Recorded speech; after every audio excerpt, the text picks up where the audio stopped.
the little pieces of everyday life, the ticket stubs from a recent show or movie, the greeting card someone sent you in the mail, and the fun sticker maybe you grabbed as a souvenir from a trip.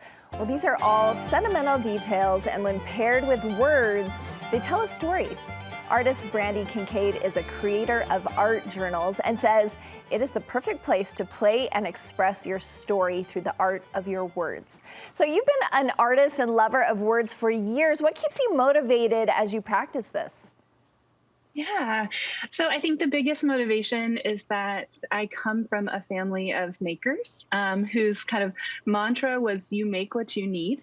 And so for me, as a storyteller and a lover of words, I need to have a place where I can express my daily life and my experience as a human. And one of the ways to do that is to tumble out onto the paper. So I journal pretty much every day in order to do that.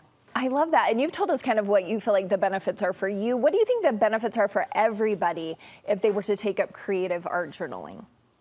Yeah, so I think it's a great way to express yourself in your own voice. You can find ways to approach the paper, and maybe you're someone who feels really creative and is going to paint and draw. And maybe you're someone who just really wants to put words down on the page so that you're not holding it so tight inside anymore. You can actually take some of those worries and some of those joys and put them out onto paper and release a bit of your head and heart. And I think that's a benefit to pretty much anyone. Yeah, look at that. We're just looking at an example here, and it looks like you've taken your life and put it on the page, and you're saying, yeah, do that. Just make a mess, put everything in there. Anything we want to put in there, you say, put it in there. Yeah, absolutely. There are no boundaries because this is yours. There are very few spaces in life as we grow up and become big kid adults where we get spaces that are just ours.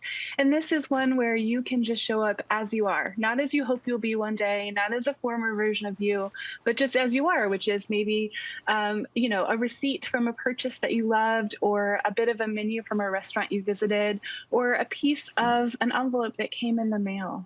Yeah, talk to me more about that. You mentioned a receipt. That's something I might not think of. Of course, I'm going to keep ticket stubs and things like that. But what are some of the more unusual things that maybe we wouldn't think of that you're saying, keep that and put it in there?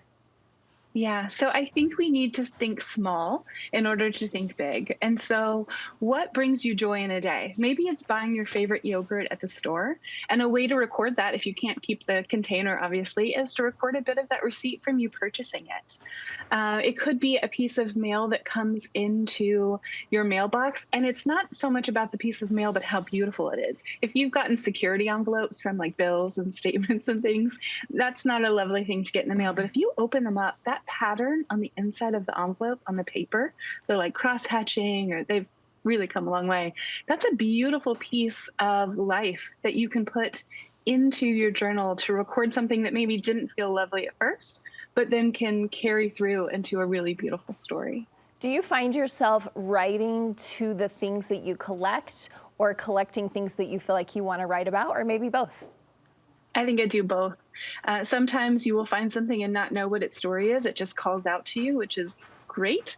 And sometimes you know exactly what you want to say and you just needed a little something else to help you say it. And that's wonderful too. Talk to me about some of the favorite supplies. You talked about things that we could scavenge. What are some other supplies that you like to use? Notebooks, pens that you love maybe? Yeah, so I keep my supplies pretty simple, so it's an accessible kind of hobby. When I'm thinking about journals, I always want to ask myself, what mediums am I going to use? So if I'm going to use paint, I know that I want to start out with a journal that's got heavy enough paper to hold that paint. No one wants to get halfway in and have a muddled up journal page. And I also use a brush pen. So usually black, something very simple. And you can get those at local art stores or big box stores or on the internet. And that allows me to play with my handwriting and to write out some words bigger than others so I can call attention to them. And then I use a lot of pieces from my own, I do a monthly mailer, and so I use what I have on hand, which is my own stickers and prints and things. But I try to keep it pretty simple so that it's easy, accessible, and not a super expensive hobby. It's one that I can tend to read relatively simply. I think people can appreciate that. But I think some people might look at what you've done and think, I could never do that because I'm not creative. I'm sure you hear that a lot. What's your advice for those people? Yeah, I say two things. One is there are very few people in the world who are amazing at something right off the bat. It takes practice, and our finding our voice in journaling and finding where our talent lies, it finds us working. So the more you do it, the better you become because you become more confident in how you want to show up on the paper. And the second thing is to zoom out. I don't love every page that I make in my journal, but when I do a flip through later of the completed book, all I can think of is, oh, wow, this is beautiful. And that's what you're seeing too. You're seeing all of my pieces together, and they look beautiful. So sometimes we need to just zoom out a little bit, not be trying to edit and nitpick the details as we are working our way into getting better and more comfortable at something, but to look at it as a whole, and to feel the joy in that combined work that we've done. That's great advice. Thank you so much. I think you have inspired us a little bit. So that it makes me think, okay, yes, maybe I could do that, and hopefully other people think that too. So where could people follow along with your work and be inspired by your art? Absolutely. So I am primarily on Instagram, and it's Brandi_Kincaid. So it's pretty easy to find because it's my name. And from there, you can find anything else about me, my website and my shop, the newsletter, etc. All right. Thanks so much. Thanks for taking time to chat with us today. Thank you. Have a great day. All right. Bye.